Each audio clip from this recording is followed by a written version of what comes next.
Okay, man, are you ready to go? I'm ready to go. Now, come on, now crank this motherfucker up.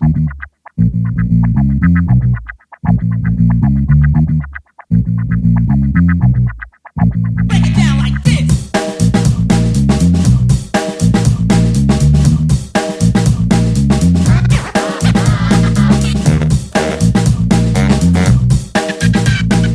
Hello, Internet. Gino, that Gino Brianco here again with another episode of Deep Listens. And today, we have decided to found a museum. Not one, but 2 points worth of museums.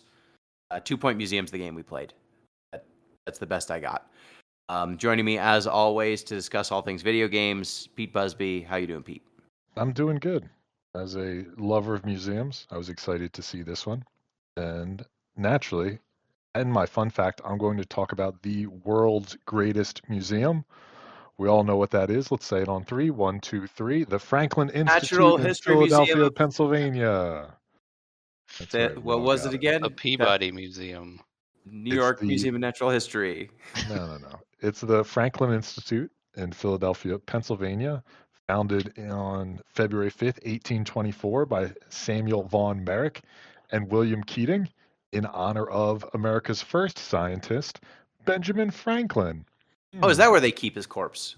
No. That'd be a Oh. cool exhibit, actually, but no. But neither here nor there. It's a pretty good museum, right? But it also includes the Franklin Institute Awards program, which for 200 years, so it's the nation's oldest and, according to the Franklin Institute's website, most prestigious recognition of achievements in science, technology, and industry. Right, so they've been giving this thing out for 200 years. Listen to this list of honorees. I'll do it fast. Nikola Tesla, Madame Curie, Rudolph Diesel, Orville Wright, Thomas Edison, Max Planck, Albert Einstein, Frank Lloyd Wright, Stephen Hawking, Gordon Moore, Jane Goodall, Elizabeth Blackburn, Stephen Squires, Bill Gates, and Francis Arnold, to name but a few. To date, 125 Franklin Institute laureates have also been honored with the much less prestigious Nobel Prize. So, of the names I recognized on that list, pretty good list. It's a pretty good list. I like to think that they show up late. Like Nobel gives it out, and they're like, and we're also here. We also think they're cool. You also get one. Here you go. Oh, one more thing about the Nobel Prize. This is a bonus unsanctioned fun fact. So they recently gave out the Nobel Peace Prize. I'm happy to say Trump did not win. That's already a fun fact, but it's not the one I'm going for. There was a lot of betting on who would win the Nobel Prize on Polymarket. Right? Polymarket, the Polymarket. gambling site. Yep. And basically somebody seems to have insider traded the Nobel announcement. Like 3 hours before, somebody dropped a huge bet on the winner. And I think the winning bets totaled something like $20 million. So whoever placed these bets very likely won more than the $1 million the winner of the Nobel Prize. Hmm. You know, unregulated gambling seems like it might be a blight on society. Yeah, Which I can say yes. because we don't, to my knowledge, advertise that. Let's I don't hope. think. We probably wouldn't take that money even if it were offered. So that's good. Also, you're not allowed to bet on Polymarket in the U.S. for anyone who cares. Yeah, is that they definitely would stop you.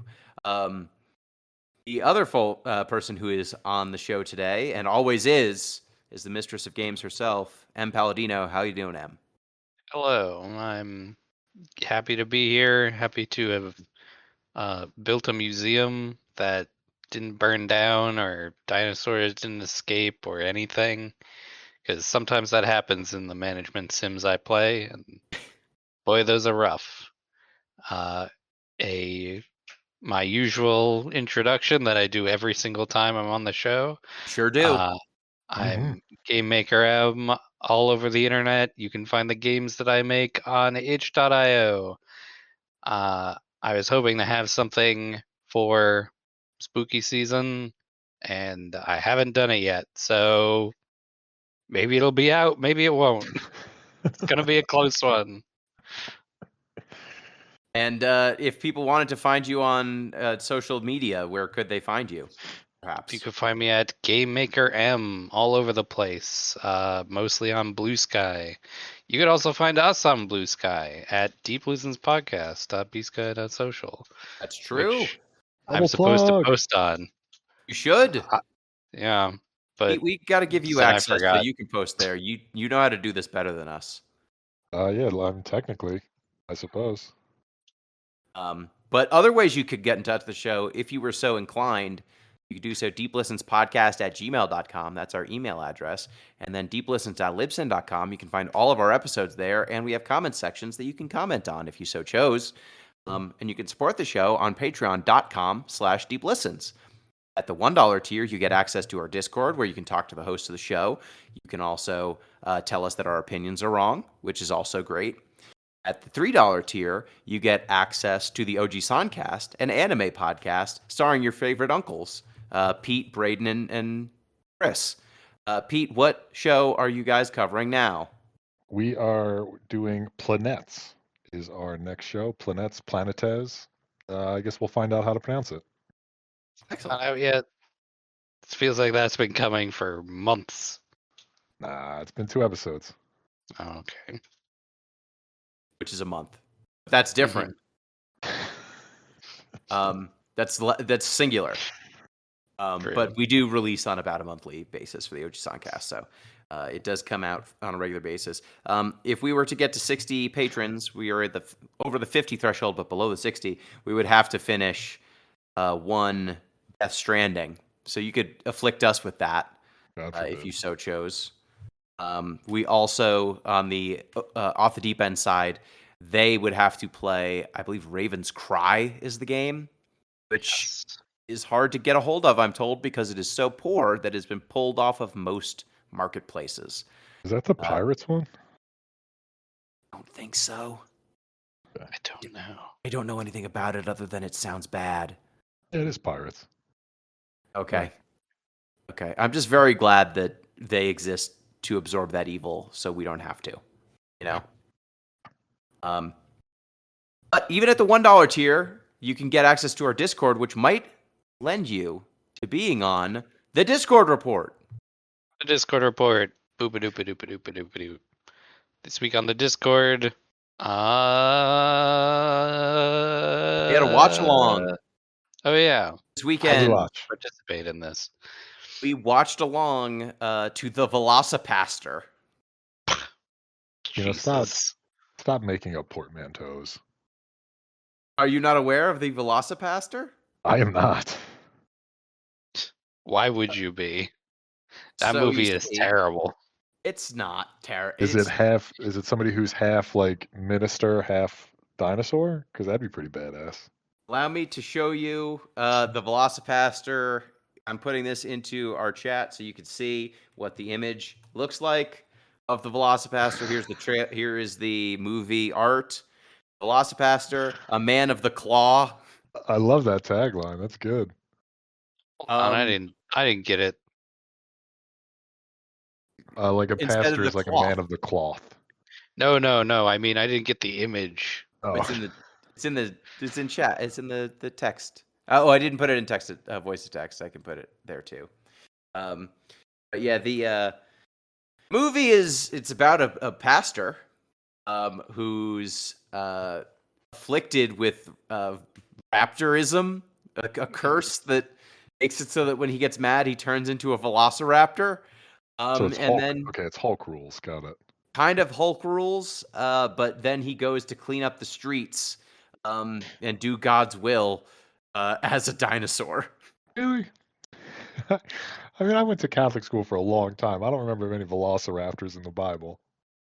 You know, there's a very good line in the movie about that. Where the priest goes, even if dinosaurs were real, which they aren't, I couldn't be one. There's a very good scene where he's holding up one book that says dinosaurs and then another book that says Crime 2. So it is the Crime sequel to 2. the book Crime. You know what this movie's about in the first scene when the pastor opens a door, waves to his parents across the street, standing in front of a car, and the parents wave back, and then you hear an explosion when they do a counter shot to the pastor, and when they cut back to the parents, there's just text written over the screen that says, "Insert car visual effects here." Hmm. According to Wikipedia, they only had a $36,000 budget. They sure did. I did wonder, the first line in the plot section on Wikipedia is Roman Catholic priest Doug Jones witnesses his parents die in a VFX car fire. And it's like, why did they specify VFX? Because But it I'm glad says we VFX car fire. clarified. I also don't know if a priest could be called Doug Jones. Hmm. Because, like, Yeah. when nuns join convents, they Mhm. take on the name of a saint. I Yep, don't that's like. true. Same with popes. I don't know if priests do that or not. Priests You don't do, know to my Saint knowledge, they Doug? do. Yeah, and I don't think there's a Saint Doug. Well, There must be a Saint Douglas, right? now there Douglas is. or Douglas. Yeah. So Doug gets synced up. He meets a prostitute who's getting attacked in a park, and then he turns into a velociraptor and kills the person who is going to attack her, which leads to a very good scene where you just hear screaming of the person being attacked, and then a mannequin head just gets thrown onto the frame to imply that they were decapitated. It's very good. And yeah, the stripper lady, she's trying to work her way through med school. Okay. I don't look, Gino. I don't want to spoil any more of the plot. I mean, this is an No, we should. intricate puzzle box of a film. Mhm. But just according to Wikipedia, at some point, Father Doug also uses telekinesis. Yep. Is that a raptor-based power that I'm unaware of, or just another thing he can do? Someone has a sword and says this sword has the power of my ancestors, and they turn out to be a brother of Father Doug. Okay, And Doug goes, "Your ancestors are my ancestors," and then the sword comes to him. gotcha. Okay, no, that checks out then. That makes a lot more sense. Huh. I like that most of the movie keeps the raptor costume off screen, except for one fight scene where it is incredibly on screen. Yeah. Well, I mean, Yeah, that's how that sure Jaws is did. on screen. Yeah, so there's ninjas in this movie. It's got everything. It's got love. It's got hate. It's got a Vietnam War raptors. flashback somehow. It's got wigs. Uh, it's got maybe $100 worth of Party City costumes. Maybe. Yeah. So the Velocipaster, we watched it on the Discord, and those are the sorts of things we do on the Discord that you can look forward to. Anything else on the Discord report, Em? Nothing pressing that I can find. I've been looking. Let's So see. one thing did happen in the card games channel that I'm not thrilled about. There's two things. Oh, Do we want the Pokemon one or the Magic the Gathering one first, Pete? New Mega Evolutions, baby. No, it was not that. it was not that. And yeah, what? I don't care then. Whatever. Oh, You know alright, what? well. What did the Give me the Pokemon? give me I the know what magic. happened. Give me the magic one first. Let's finish on a high Okay. note. Okay, so we'll start with hey, guess what? There's a new Teenage Mutant Ninja Turtles Magic the Gathering set. Hey. Which means that we will have gone to New York City twice in the last 7 months for Magic the Gathering sets because they just released a Spider-Man set. Do people still care about TMNT? I didn't. Oh, I didn't know. it's popping off right now because there was a new show. There was that Okay. movie that got really popular. It's having a renaissance. I had no idea. I tried to watch one of the, what was it? It's not Mutant Madness. Turtle What's the new Madness? show? I don't remember. It doesn't matter. Teen Madness? TMNT shows recent. Of course, that's Turtles not in going to Time. bring anything up. This is the level of journalism you expect from us. Yes. I tried to watch it. It was all right. You know, if you've watched a cartoon in the last decade, that's what you're getting. And now they're in Magic. So we'll see what that actually entails. Have we gotten any spoilers for that set yet? It's gonna be another multiverse set. Uh-huh. I see a couple on here. There's a total of they actually spoiled quite a bit. Mhm. You can get your Leonardo in white. April O'Neil is blue. There's some team up. They now have the legendary creature Mutant Ninja Human Turtle.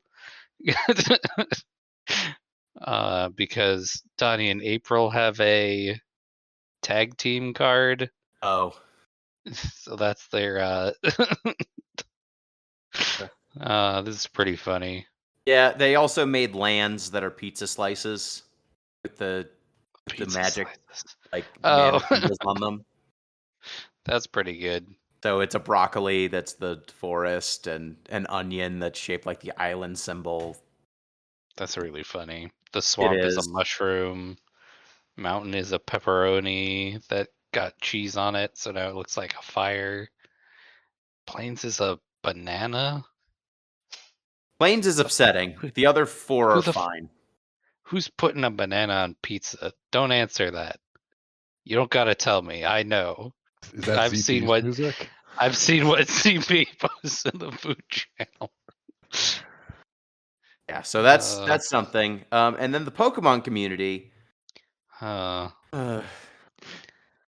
So apparently there was a Pokemon tournament, and someone got into a bad matchup. Oh no, wait. I've got the write up here. I'm gonna read a post from @Arcanum8 on, I guess, Twitter or X now. So he says, "Yes, I was there. Guy just got up and straight up pissed on the table. Was a Bolt versus Grim matchup, and Bolt only needed one prize for game, and Grim needed all 6. But they cleverly planned Frostlass plus Monkey Dory pings with bench snipe, and took a 6 prize turn. Bolt guy let it rip. Absolute cinema." And then they have a picture of the table getting cleaned up from being peed on. All right, obviously that's horrible, right? No one should ever do that. But I would just like to say that entire sentence was just gibberish. I know who Frostlass is. I know who Monkey Dory is, and the rest of it makes no sense. And I'm pretty hardcore outside of the card game. Yeah, so basically what happened was a one-turn kill on someone who was very close to winning the game. Felt like they were very close to winning the game when in fact they were not. And they had a huge lead. They settled this poorly. They handled the loss poorly, let's say. Yeah, so good to know that for however much I complain about Magic or about other card games, it's good to know that the Pokemon people are the worst. The actual literal worst. All right. Well, without further ado, let us turn our attention to something that isn't the worst, and in fact is quite good. 2 Point Museum. So I picked this game, but which of you feels most equipped to let the listeners know about 2 Point Museum? Well, if you'll be so kind, I'd like to start just so I can yell about something quickly. Sure. So, listeners, don't worry. I won't actually yell. Don't wear your delicate ears. But this is a game where ostensibly you're building museums. And yet, they allow you to build aquariums, which no one in the entire world has ever referred to as a fish museum. Ridiculous. You should not be allowed to build aquariums in 2 Point Museum. Counterpoint. Oh, God, fine. I have seen at an aquarium both bug exhibits. I've seen frog exhibits at the aquarium. I've seen a meerkat exhibit at the aquarium once. I once at a zoo saw fishes. What do you have to say about this? Okay, but those aren't museums. The issue is the museum. I've seen boats at an aquarium, like boats. Go to the art museum. They're just fish everywhere. I mean, there might be paintings of fish. What then? What then if there were fish everywhere? Wouldn't it be better? Yeah, I mean, yeah, I like fish. But Yeah. Instead of just dumb paintings, you saw, I don't know, a sunfish. That'd be cool as hell. The big I mola kind of hate mola. sunfish. They put a fish tank in the middle of like a bunch of paintings from the Renaissance. Yeah. The You could humidity, just Gino. do it. You Did could you just do a consider the touch tank. humidity? Well, that's I what didn't this. That's consider kind the of what I humidity. made in this game. I'll say that. Hmm. Frequently, yes, there were often touch tanks next to things of historical value. Hmm. So 2 Point Museum. It's a management sim. I was Say- gonna do that. Go ahead, Em. Get out of here. Sorry. 2 Point Museum is a management sim. Nice,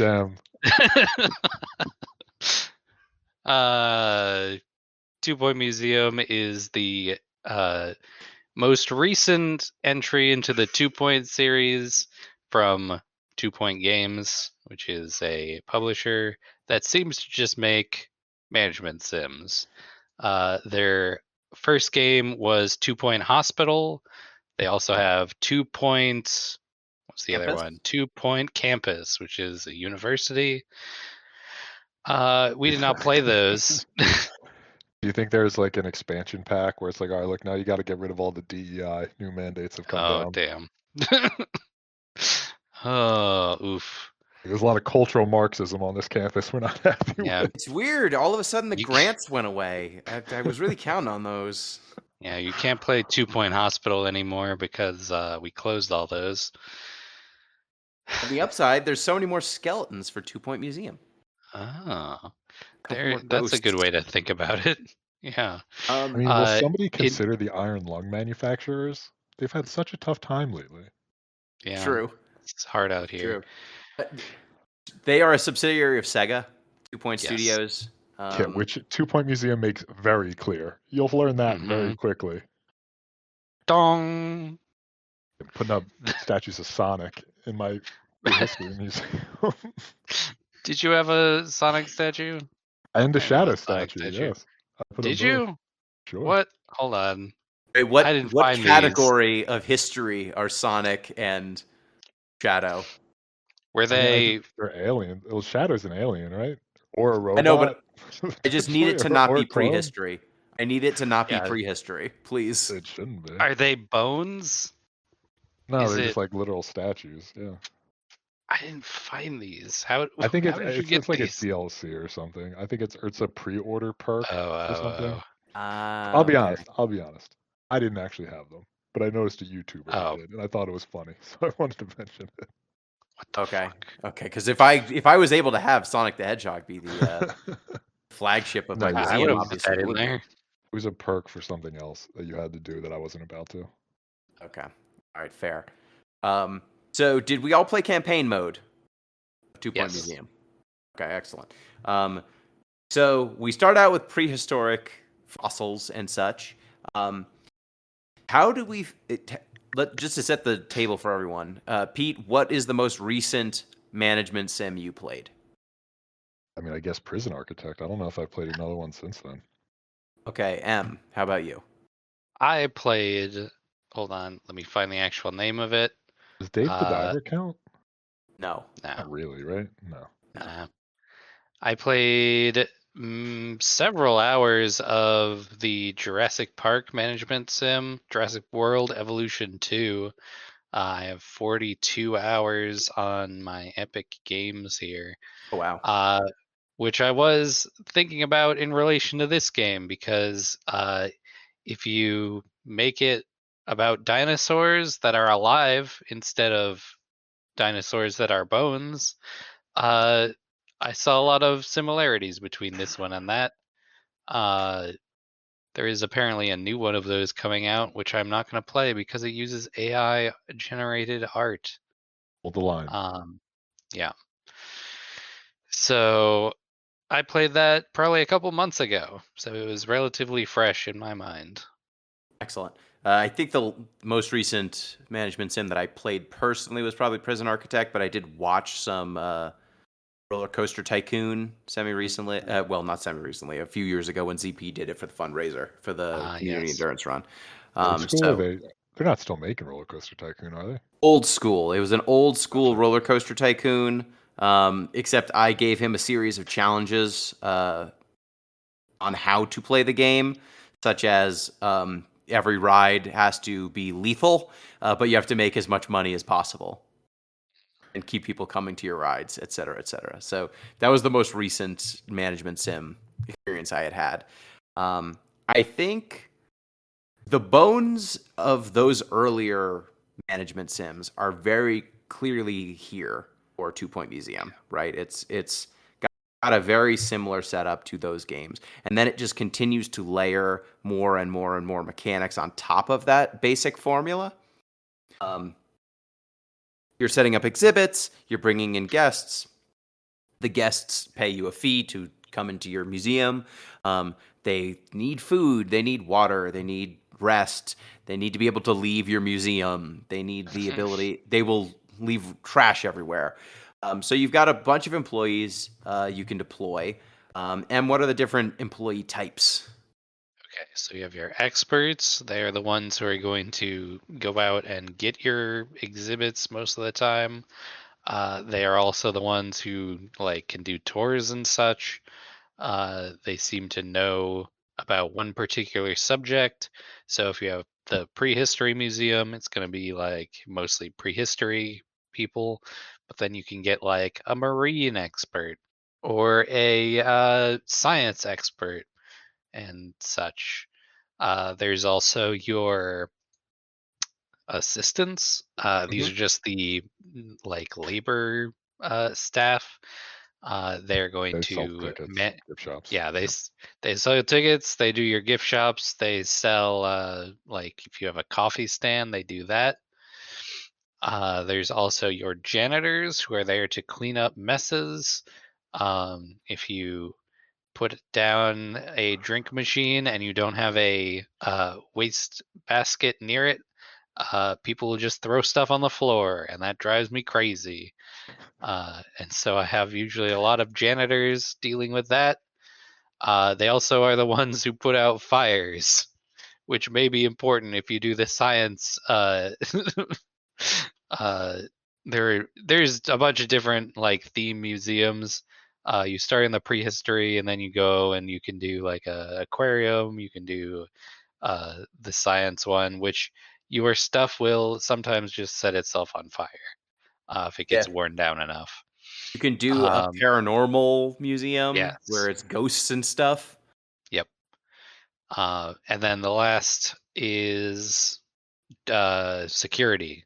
Security is there to prevent thieves from stealing your exhibits, which they will do on a relatively frequent basis. They will sit in the security room. You can also put down like security chairs for them to hang out Mhm. in, so they can observe uh, your artifacts, and definitely not surveil your guests. And they also are required for collecting money from donation bins, Yes. because your biggest sources of income, I would say, are donations that come from people enjoying your museum. They've got little money bins they can drop stuff off. Ticket sales are okay. They just tend not to be as much money as the donations I found. And then you also get a certain amount of stipend for running a good museum. That's kind of a baseline amount of money that you get from the government every year or every Yeah, month. you can win grants. Yeah. You can also take out loans Yeah, Try not man, to if do you one. want to. the APR on those things, my goodness. Oh yeah. I I have a strategy for that. I take out a loan in order to do like a big like project on my museum, and then I take out a bigger loan and I pay off that first one. Smart, smart. So I instead of a museum, you're running a Ponzi scheme. basically, Sure. I don't And think it you never could do catches that up in to you, real huh? life. No, never. Wow. I'm not a financial advisor. Don't take my advice in real life. Mr. If we have any Accountant, please look at my museum, receipts. I'm so hungry. Museum curators listening to us to this podcast, don't take Em's word on how to run your museum. All I'm saying is, it kind of worked. Excellent. Yeah. So each, as you can see, like each of these different types of employee serve multiple functions. And so I found that pretty quickly I was spiraling to the point where I needed way too many employees, where I felt like I could actually keep track of everything all the time. Oh yeah.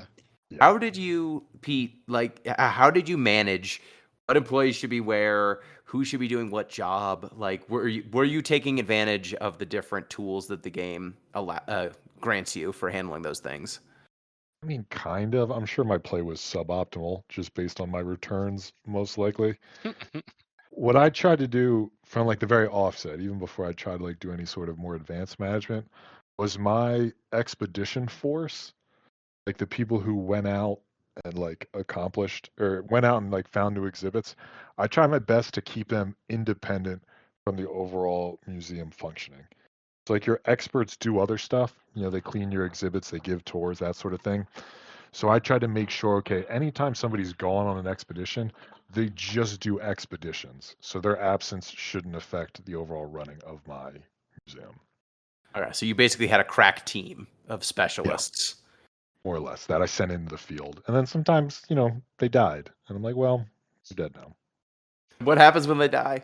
They don't die. They just get hurt. But then they have to sit in their little like Sometimes they're missing. Oh, did you not have anyone die? Oh, I didn't have anybody actually die. Oh. What happens when someone dies? So God. sometimes you go on an expedition and it says there's a potential that your crew may go MIA, which means that you just won't have them anymore. Maybe maybe they're dead. Maybe they're just gone to a better place. But you get like a little plaque that you can put up in your museum, and it is like an exhibit. It'll also have buzz and want like it wants stuff around it, like no litter, or it wants a seat nearby, or it wants flowers nearby it. I usually put those by the bathrooms. That'd be great if the ghost of the person showed up for your paranormal museum too. Oh, that'd be You're fun. like, Craig's back, baby. Yeah, we're putting Craig Hey. in. So the way ghosts work, they're basically fish. They're in Mhm. a tank, Yeah. and you need to keep them happy by having furniture that reminds them of their era that they lived in. Otherwise, they get mad and escape. So fish, if you don't keep them in the right temperature and with the right equipment, they die. Ghosts break free of your cell and terrorize your museum. But basically, they're just fish. They float in there, and people go and take pictures. Can you imagine the buzz though? Like, I feel like that should generate more visits to your museum. I feel like it would be very funny if you had the memorial for a person who died, and then you caught their ghost, and you got to monetize them twice over. You don't work for me anymore, but now you're bringing in the big bucks. Yeah, I really enjoyed. There was a moment where I had an employee who was asking for a little too much money. Huh. And so I sent them off to go look for carnivorous plants. Sure. And they came back as a memorial that I got to put next to my donation box. And boy, howdy, everyone really loved that memorial. Yeah, your guests will like take selfies with it. They'll like Yeah. Google crass. that thing. They're really looking at that hard. I liked that also after I had 3 of my employees die over the course of my playthrough. The third one who died, they stopped giving me little plaques on the ground. Like normally they're little stands for memorials.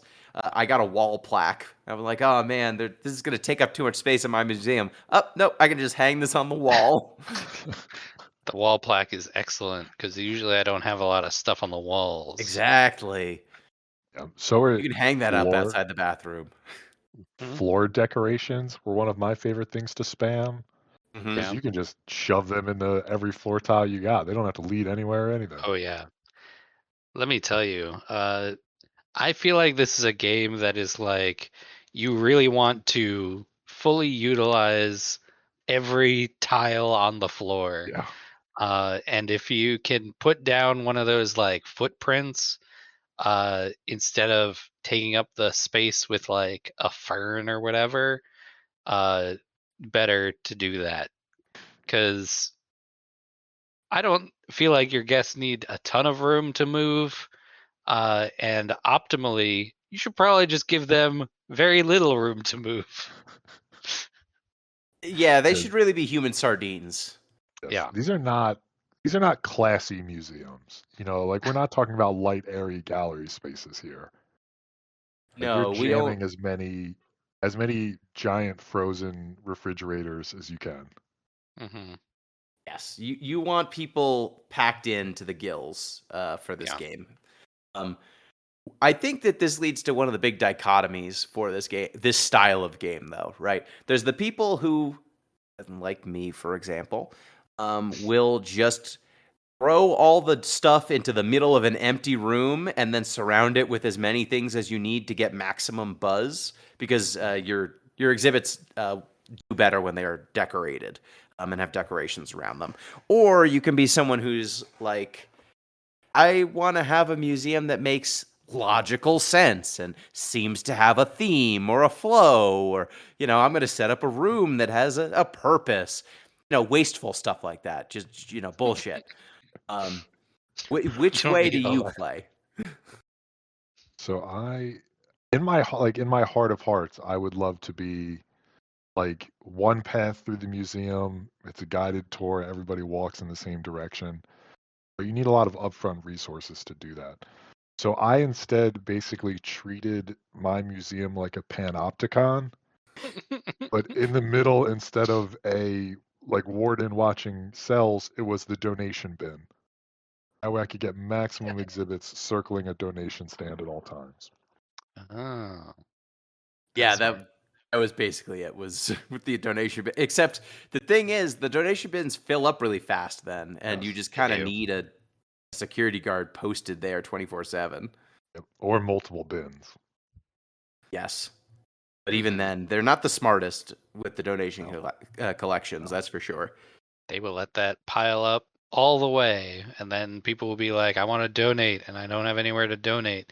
So I'm like, I'm just gonna put down another couple of these for temporary donations, and then those just end up being permanent. Yep. Um, did you find so M? How do you tend to play? Do you go for So the raw efficiency or try to actually make a museum you'd want to attend? So here's the thing. When I started the game off, I was like, okay, I'm just gonna like it's going too quickly. I just want to throw everything in there. And so I was using the like basic like what they give you at the start. And then inevitably there will come a point like halfway through your playthrough, once you have like a star or like half a second star, that another plot will open up. And Mhm. whenever I get that second plot, I'm like, ooh, this one's gonna be the good one. And so and so in my starting museum, because you go through several different museums over the course of your campaign, uh, in the starting one, I was like, okay, this is a really nice big square building that I'm gonna fill up. I'm going to plan it out pretty specifically. I took about 6 hours planning, like, here's where all the walls are, and here's where my staff section is. I have a screenshot of this in the game of the week if you scroll up slightly. Um, Mhm. so I planned all this out, and then when I actually started to put the like exhibits in there, and I was like, these things are so fucking large Oh, that wow, look at my all that. yeah, right. Like you see that hallway where all the it's like the skeletons and stuff are. Mhm. I was like, oh, this is gonna be a nice, really big, breezy section. And then when I actually put a skeleton down, I was like, there is about one tile for people to move through. And I was like, well, I already planned it all out. And then if you look at the top of this screenshot, there is a section where there is a what do they call this? A buffoon something. It's one of the man-eating plants. Yeah, that Yeah. plant's great. Yep. We'll talk about this plant in a second. Yep. But this plant really wanted to be by this like prehistoric like interactive exhibit thing, which is fucking huge. Like 8 tiles across basically. And I was like, well, I already put it in this like the prehistoric area, but I'm losing so much buzz by not having them right next to each other. I gotta kind of move the plant into its own section so that it can be paired with this thing. And that thing wanted a prehistoric exhibit by it. So I was like, I'm just gonna put down like one of these small, like 2 square pedestal thingies in there with it. So it kind of got all in there, but it also kind of took way longer than you might want. And I feel like it looks pretty nice, but it would probably have worked better if I didn't have all these walls. If I was not constrained by the aesthetic that I demanded.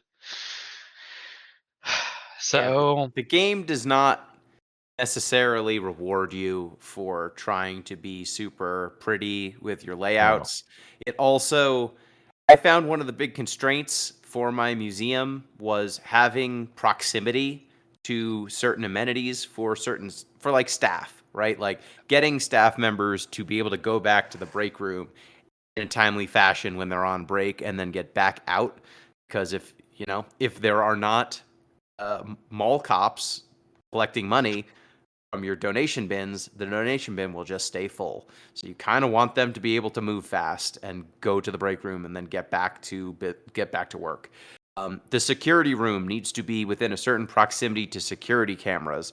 So you kind of need multiple security rooms if you are trying to cover a very big museum, unless you're going to post up people on chairs in a bunch of spaces. So it just seemed to me like having a lot of walls that they have to navigate through and creating a little labyrinth for your employees. You probably want to do it with like employee only doors so that they can cut through the exhibits in ways that normal people can't.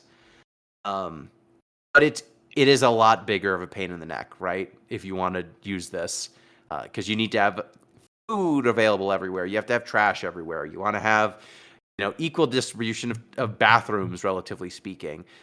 And that makes it so your janitors need to be able to kind of fan out in every which direction. And, you need to make sure your tours are well located and all that sort of stuff.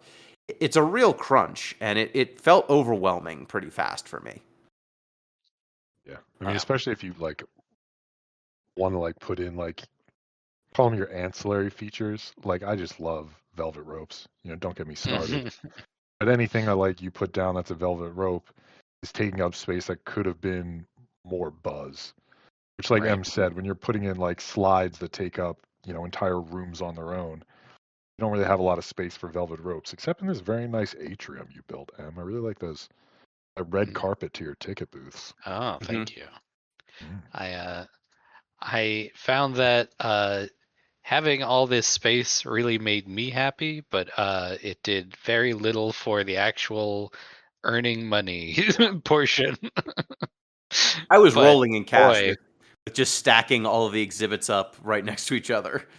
Yeah. And Like people these love. long hallways, Mhm. really great in theory, but in practice, probably could have just been piling shit in the halls. 100%. Yep. The people really love it when you when they climb on top of the exhibits. And so Mm, to separate them from the exhibit with ropes, it just seems wrong. Yeah, that mhm. annoyed me too. That people were They climbing on my plants. they love to touch these exhibits. Oh my god, so badly.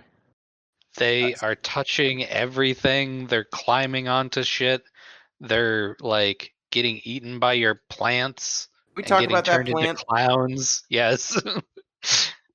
the the blossoming buffoon or whatever uh will eat your guests and then they will turn into clowns. And then you'll have a bunch of clowns walking around doing clown shit. Just like in the And Natural I, History Museum. yeah. There are also other plants that will turn your guests into vampires, which, then they're just vampires walking around, which is not necessarily bad. Some of your guests really want to get turned into vampires, mostly the goths, because there's different guest types. Yes. So clowns do not come of their own volition. You can Yes. make clowns with this exhibit. And I really enjoyed that when they get turned into clowns, they then will entertain your other guests, which ups the entertainment value of your overall museum. Yeah, it's very fun. Just having some clowns walking around. No downside to it, unless you hate clowns. Did you target any particular guests in the game? Like, there are different guest types, like you said, but I don't Mm. know. I didn't really try to attract any specific guest. So, did you do the marketing? There's like if you do a side mission, you can unlock like the marketing uh, room, and then that lets you like attract certain guests. So if you have like a bunch of prehistory stuff, you can like do an ad campaign and then start getting like professors, and they really like it when there's a lot of knowledge and all that. Um, Nerds. yeah, what the fuck?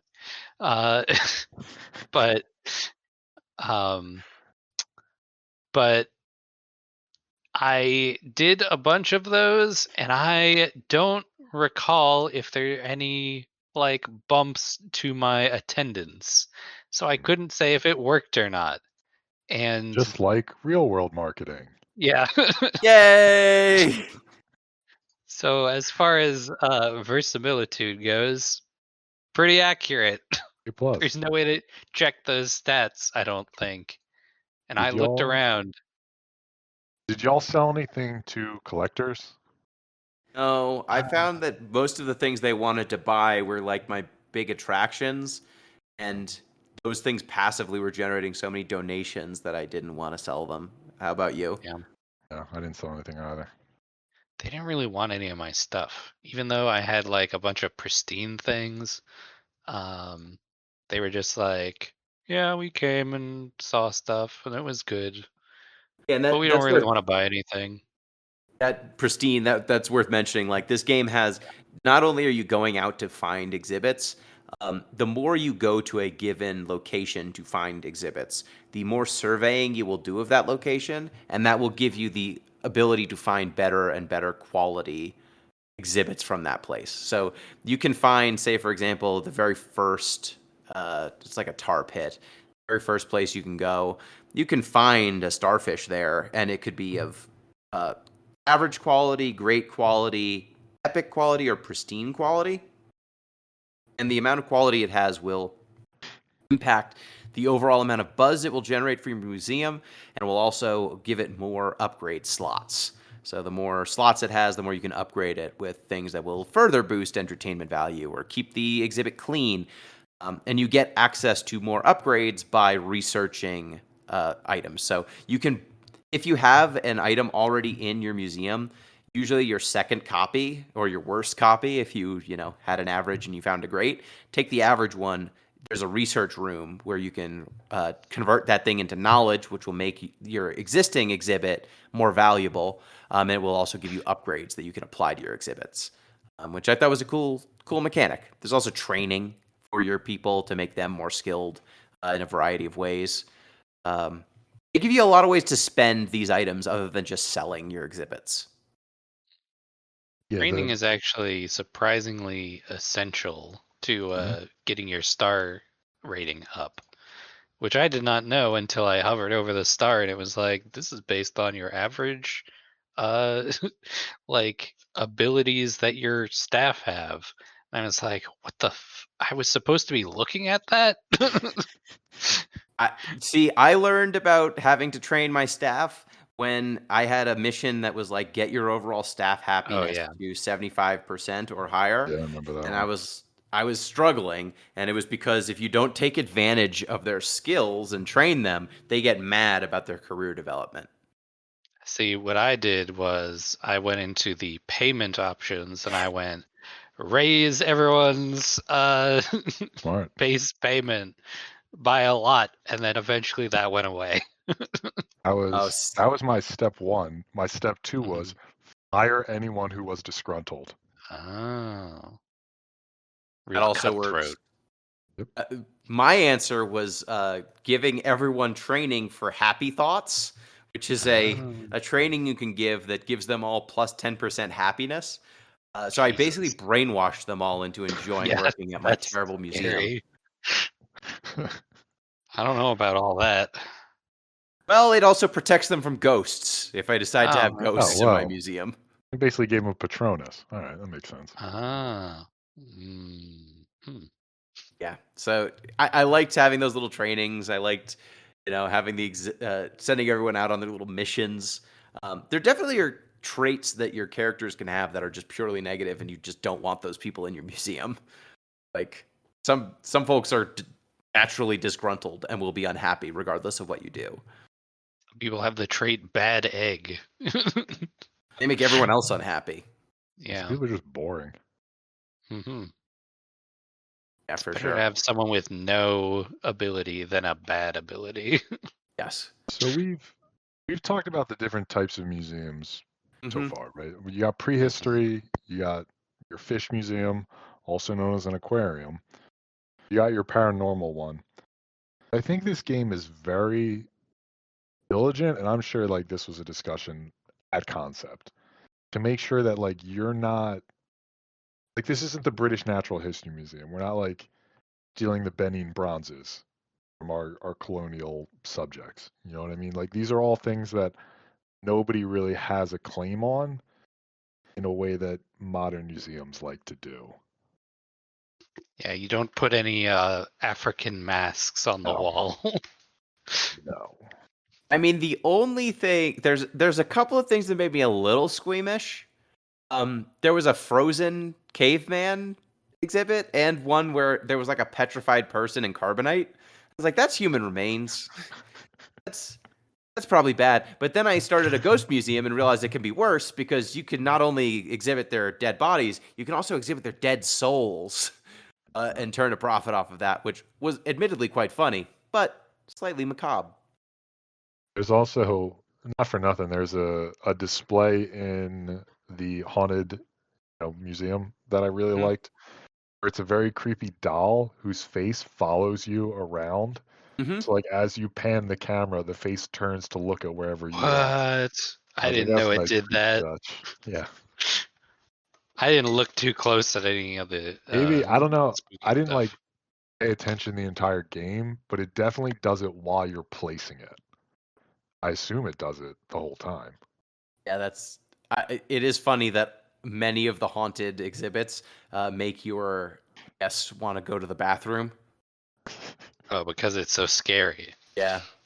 I had So some that's I had some bones that were too scary, and so I had to put them by the bathrooms. yeah, that's great. I also like how big the range is of things that can happen to your employees. Like there's injuries, which you can make a healing machine that will take care of any injuries. They can also get sick, which when they get sick, you have to send them to a very specific spa, basically, as an exhibit, as a excursion, and that will get rid of illnesses. You also have curses that can happen with haunted places. Did either of you have a employee get cursed? I think once, but I don't remember what happened. I had someone get possessed. Hmm.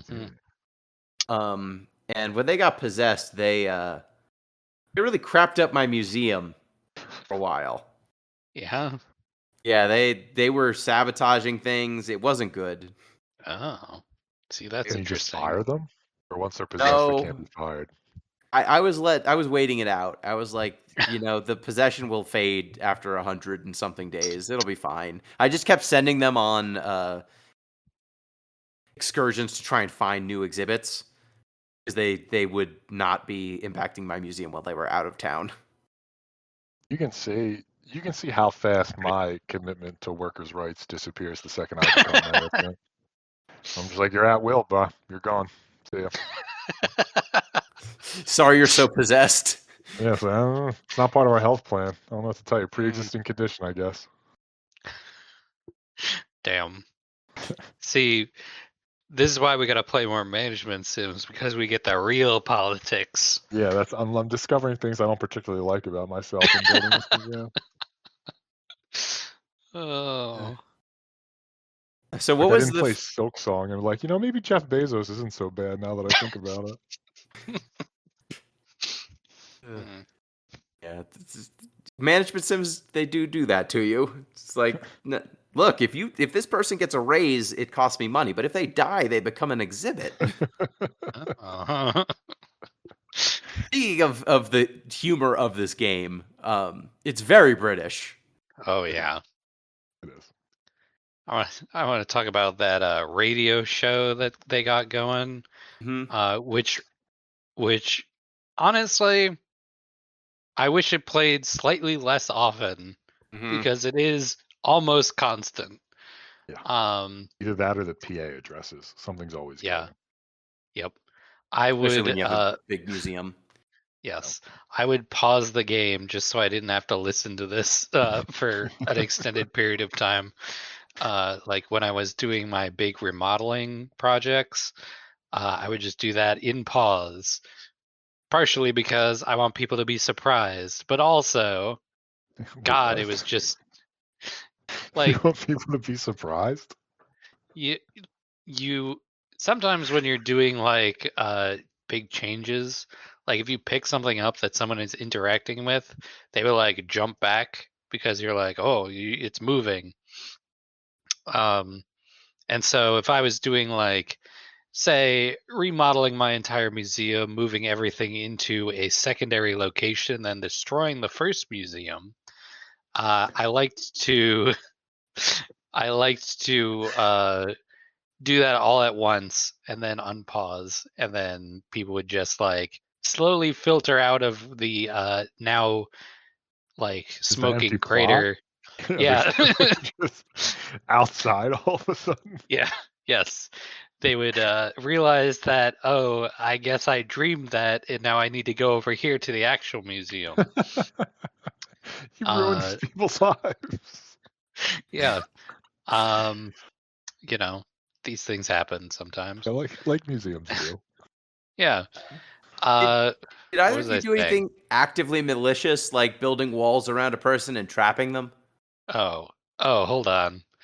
If you will scroll slightly up on the Game of the Week channel, I see. just past my previous submission, when I got my second aquarium plot, I was like, I'm gonna do something fucked up.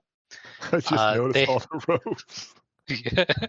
they have one-way walls, so you can make a one-way wall, and then they can't go back. And so I was just like, this is gonna be funny. And so I put ropes, so it's a maze, and then eventually it like filters down into smaller ropes, and then it goes like zigzags. There is a diversion where you could get stuck in a spiral, and then at the very end of it is the singular bathroom on the plot, right by the exit. And I was like, this is gonna be fucked up to have to get rid of later, but uh, Did you I consider sprinkling like donation stands throughout too, just to see if they oh would give yeah. any money? I don't think they'll give anything if there isn't an exhibit nearby. But I Probably did consider putting like water fountains and like not. Food. yeah, food all along the way. just so they had something to do and then get their bathroom really high, and then it would be a race to get to Yeah, the you, end here. you needed to Hansel and Gretel this shit. You Yeah. needed to Yeah, leave yeah. just a trail of food, getting them into your maze, Yep. and then the bathroom at the end. Yeah. This was my first pass. It's a ongoing project, so maybe it'll get worse. One thing I did miss, like in terms of this game as opposed to like old school Roller Coaster Tycoon, Mhm. is the like sort of build your own roller coaster feature. Hmm. Like I don't think there's anything really equivalent here. Like there are tours which kind of like get to that more sort of, I don't know, maybe you'd call it like an engineering thing. I remember being really excited to build your own roller coaster in a way that like nothing here grabbed me quite the same way. Yeah, there's a finite number of exhibits, and they take up the Yeah. same space, and they take up the same, they have the same wants and needs. You can't just, make a roller coaster that will fly off into nothingness. Did you make the roller coaster to kill people, or did you make it to be fun? It depended on the day, Inside Okay, all of us, there are two roller coasters, that's true. and depends which one you are that day. Yeah, that anecdote I had about the fundraiser, I heard ZP having to kill everyone with his rides. We called that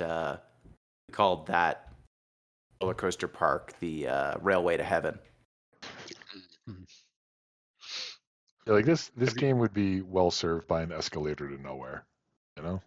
Yes. Oh, yeah. If we could have multiple levels, that would be interesting.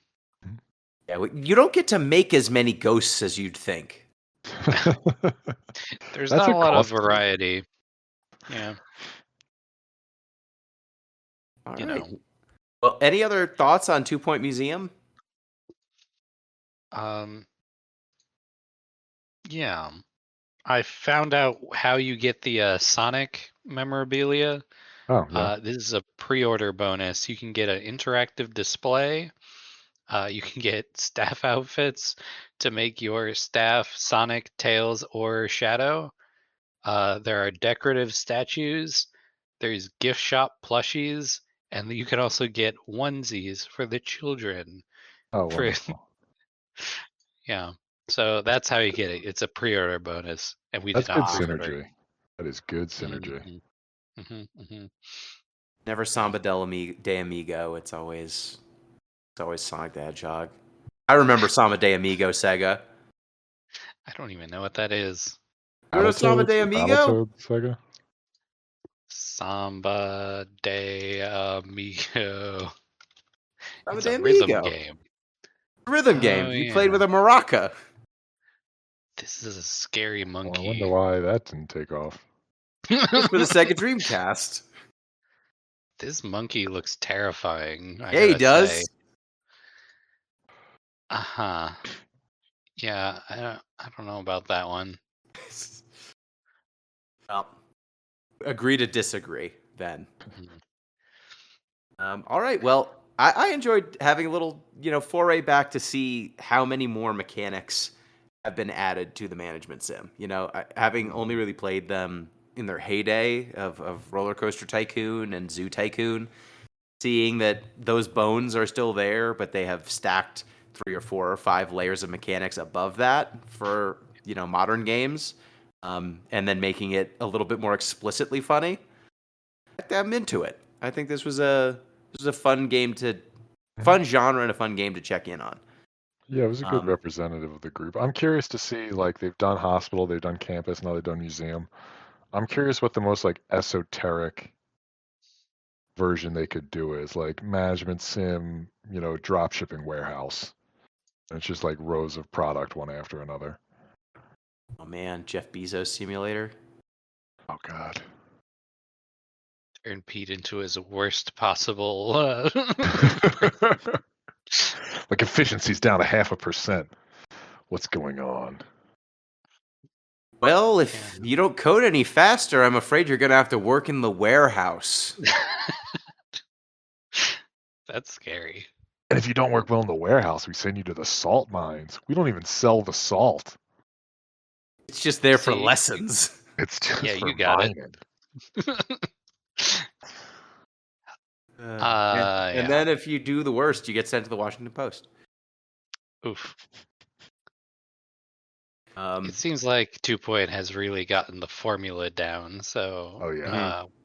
whatever they do next, probably worth playing. yeah, for Being sure. a management sims, most definitely. Hmm. Yeah, great bones on this thing. Yep. All right, so next up is our Halloween episode, which means, as is tradition, we will play something spooky. Spooky. And because we're playing a spooky game and another spooky game in a franchise we've covered a lot has come out, we'll be covering Silent Hill F next, and then we'll Yeah. go back to Pete getting his pick. What's the F stand for? Fun! Silent Hill Fun! It's I set don't in- know. It's set in Japan. It And is. I don't know what. Is Centralia final burned down? Like, is there just nothing left? You know, we don't know. I have tried to avoid any and all information about this game before playing it. So I guess we'll find out. How is it set in Japan? Do we go to Silent Hill? Who knows?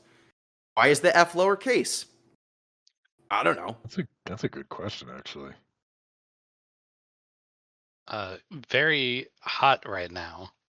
It just came out like 2 weeks ago. Yeah, we're staying So- contemporary. Yeah. It's Wow, weird. we played 3 games from this year in a row. I That's know, crazy. It's wild. on purpose. Unheard of. Thank goodness I picked Vampire Survivor, to keep us Yes. on brand. Yep. You or M next time need to pick an Atari 2600 game or something. Mhm. You guys heard of the ColecoVision? I don't think it's getting the respect it deserves. How many Everyone dials break does this out controller have? your. Oh, I don't even remember the name of that little console. The Nvidia, the Nvidia. Nokia No. N-Gage? Yes, the N-Gauge. Break out Was your that the one? N-Gauge. Was that the one where you talked sideways like a taco Yeah. on it? You look like a Choco Taco. Who could have possibly thought of that as a design flaw? Well, if you haven't been paying attention to the Off the Deep End feed, you would know that they covered all the Nokia N-Gage games this year. It covered all of them? They covered a lot of them. A lot of the role-playing ones. Huh. Why did they do that? I don't know. Did anyone listen to those episodes? I mean, I can check if Who's that anyone for? listened. All Nokia. right, well, Some Probably people fine. listen to him. Yeah. okay. Of all the people like in the world that I have like a deep-seated aversion to, my one for Jimmy Fallon might be the most irrational. No, I don't like him either. I would punt him into the sun if I could. It was that unprompted? I didn't hear. What was the setup for Jimmy Fallon? There's think- a gif of him in the Off the Deep End channel. Yes. Oh, okay. I also just passed that, and I was like, Yeah. Jimmy Fallon. ugh. I agree. I'm here for just drive-by Jimmy Fallon slander. I just wasn't sure if there was any reason for it. I mean, not a week goes by where I don't think about how I'd like to do horrible things to him. But yeah, that was the impetus in this case. Excellent. All right, so next time we will be playing Silent Hill F. F is for fun. Thank you, Pete. Yeah, it was nice to get a light cheery one this week. Thank you, M. Thank you. I'm excited to see all 5 endings of Silent Hill F. thought And you I were gonna hope say all 2 of my Point co-hosts. Again. And thank you, dear listener. A reminder, you can get in touch with the show, deeplistenspodcast@gmail.com, deeplistens.libsyn.com, that we have our comment sections there, and deeplistenspodcast.bluesky.social, and you can support the show on patreon.com/deeplistens. Until next time, peace.